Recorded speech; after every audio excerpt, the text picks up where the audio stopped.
Killing Floor 3 is one of the most underrated sequels, with many people disliking it and returning to the previous sequel, receiving negative feedback on launch. Players saying it's missing this kind of magic that was from Killing Floor 2, and some say it actually feels too different. Others say it was launched with not enough content, but here's the thing. Killing Floor 3 isn't worse. It's misunderstood. And today we're going to be breaking down the real differences between those two games and why Killing Floor 3 should be getting a lot more praise than it actually is getting. Before we talk about Killing Floor 3, we need to actually talk about why Killing Floor 2 was so loved. Killing Floor 2 built its reputation over years, not overnight, and at launch, Killing Floor 2 was solid. It had everything that people enjoyed to this day, but what made it legendary was the post-launch support. We got good maps, weapons, seasonal events, expanded perk systems, and tons of polish over time. By the end of its life cycle, Killing Floor 2 felt complete, it felt massive. But here's what many players forget, is that they're comparing a fully matured Killing Floor 2 to a brand new Killing Floor 3 game.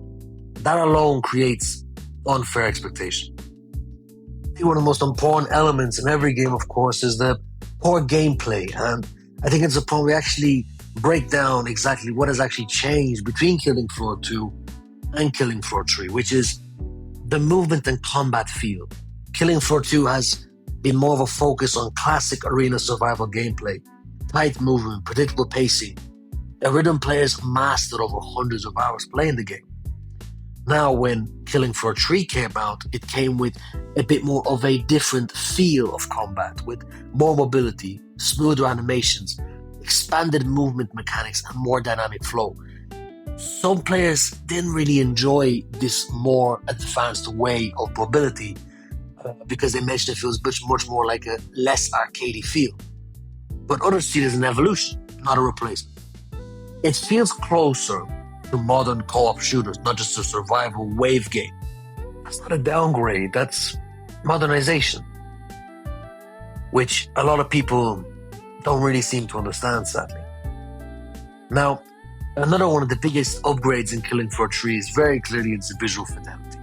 Compared to Killing Floor 2, Killing Floor 3 brings more detailed environments, improved lighting, enhanced gore physics, better character animations, more immersive atmosphere. All of these things add much more realism to the game, which, in my opinion, is much more of an upgrade, bringing everything more alive of what's going on in the world of Killing Floor. Now, let's talk about one of the biggest changes to the game systems, which was Killing Floor 2 relied heavily on static perk rolls, weapon familiarity, traditional wave survival, while Killing Floor 3 pushes things further with expanded perk customization, more flexible builds, modernized weapon handling, enhanced teamwork mechanics. Instead of locking players to a rigid playstyle, Killing Floor 3 encourages adaptation. That shift can feel uncomfortable at first, but discomfort doesn't mean a bad design. It often means new learning curves, and that's exactly what we're seeing here. So, the question is, why does Killing Floor 3 feel disappointing to some players? Well, I've come up with 3 major reasons of why. Number 1 is nostalgia bias. Players remember Killing Floor 2 at its peak, not launch. That creates a mental gap that no sequel can easily fill. The second one is content expectations. Modern gamers expect massive launch content, but historically, Killing Floor games grow over time. Killing Floor 2 didn't become beloved overnight. It earned that reputation over years. The third factor is that change resistance. Gamers build muscle memory. When mechanics change even slightly, it can feel like something is missing, but often it's just different. And these mechanics do change from game to game. Similar where there's fighting games that mechanics change as they're trying something new.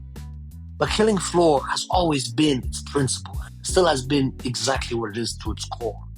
An arcadey wave-styled game with massive chaotic moments, working as a team, and pushing forward survival to go past wave by wave. Now, why is Killing Floor 3 so underrated? Here's where things get interesting.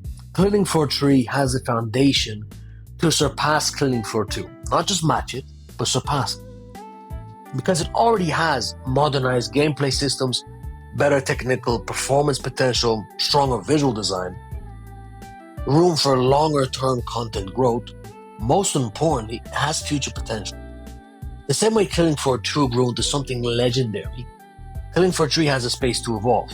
What Killing Floor 3 needs to truly shine for others and in general as a game is to win players over completely, it needs more maps, more weapon variety, stronger seasonal events, consistent balance updates, and community-driven improvements. Exactly what made Killing Floor 2 successful. But with the game's current state, I truly believe the game was truly upgraded on all sides. Visually stunning, improved combat, grinding elements, more team play possibilities, and great freedom to change around how each class is played. Killing Floor 3 by no means is a bad game, but actually an upgrade in this series. With some extra support that will soon come, gamers will find that Killing Floor 3 is surely the next leap for the franchise, as more content slowly comes to the game. For anyone who isn't sure if they should pick up the game or not, I highly recommend you do, as even if it may not be as fully complete as Killing Floor 2, the game still surpasses with great gameplay, visuals, and mechanics. Should definitely be checked out. With all this being said, thank you all for watching, and see you next time.